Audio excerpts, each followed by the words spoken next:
Assalamualaikum warahmatullahi wabarakatuh. Pernahkah kamu mendapati diri berkata, saya terlalu sibuk, atau saya tidak punya waktu sekarang?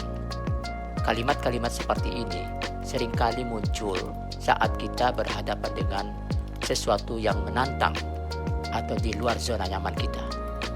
Fenomena ini dikenal sebagai penyakit excuse atau penyakit mencari-cari alasan.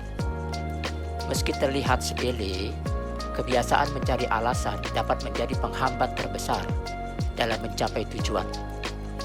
Tapi jangan khawatir, ada cara untuk mengatasinya. Dan semuanya bisa dimulai dengan langkah-langkah sederhana. Langkah pertama adalah menyadari bahwa alasan seringkali hanyalah pelarian dari rasa takut atau rasa tidak percaya diri. Ketika excuse muncul di pikiran, coba tanyakan pada dirimu, apakah alasan ini benar-benar masuk akal? Atau saya hanya mencoba menghindar?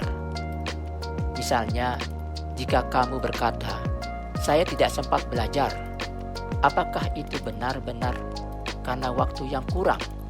Atau karena kamu kurang memprioritaskannya?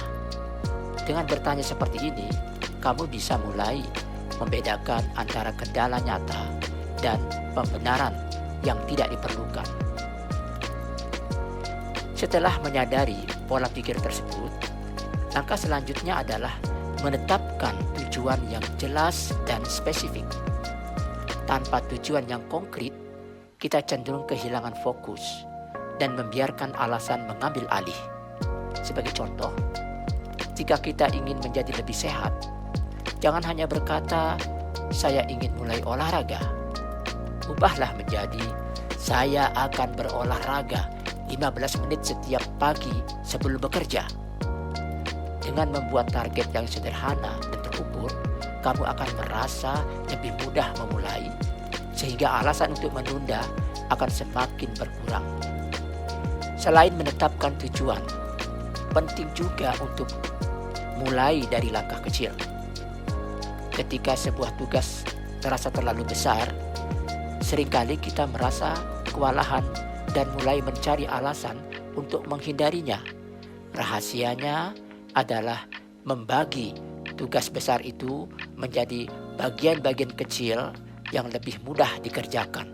Misalnya, jika kamu ingin menulis sebuah buku, jangan fokus pada seluruh isi buku sekaligus. Ya, mulailah dengan menulis 1 paragraf setiap hari. Saat langkah kecil terasa ringan, kebiasaan akan terbentuk, dan alasan untuk berhenti pun perlahan menghilang. Jangan lupa untuk melawan rasa malas dan keluar dari zona nyaman. Salah satu trik yang bisa kamu coba adalah aturan 5 menit. Aturan 5 menit. Ketika merasa enggan memulai sesuatu, katakan pada dirimu, saya hanya perlu melakukannya selama 5 menit. Begitu kamu memulai, seringkali tugas itu terasa lebih mudah daripada yang dibayangkan. Ingat, tantangan terbesar biasanya ada di langkah pertama. Setelah melangkah, segalanya akan terasa lebih lancar. Agar lebih konsisten, cari dukungan dari orang-orang yang positif. Lingkungan yang mendukung bisa menjadi pendorong besar untuk melawan penyakit excuse. Bagikan rencanamu kepada teman, keluarga, atau bahkan kelompok komunitas. Ketika kamu merasa ada yang memantau perkembanganmu, kamu akan lebih termotivasi untuk bertindak. Selain itu, mereka juga bisa memberikan semangat atau ide baru ketika kamu merasa ingin menyerah. Terakhir, tanamkan dalam pikiran bahwa tidak ada waktu yang sempurna untuk memulai. Jika terus menunggu waktu yang ideal, kamu mungkin tidak akan pernah bertindak. Kesuksesan bukan milik mereka yang menunda-nunda, melainkan milik mereka yang berani melangkah meskipun belum sepenuhnya siap. Jadi, mulai sekarang, buang jauh-jauh alasan yang menghalangi langkahmu. Ingat, Setiap tindakan kecil yang kamu lakukan hari ini adalah investasi besar untuk masa depanmu. Penyakit excuse bukanlah sesuatu yang tidak bisa diatasi. Dengan kesadaran, perencanaan, dan dukungan yang tepat, kamu bisa melawan kebiasaan ini dan bergerak menuju tujuanmu.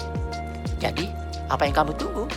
Mulailah hari ini dan buktikan bahwa kamu bisa menjadi versi terbaik dari dirimu sendiri. Terima kasih. Wassalamualaikum warahmatullahi wabarakatuh.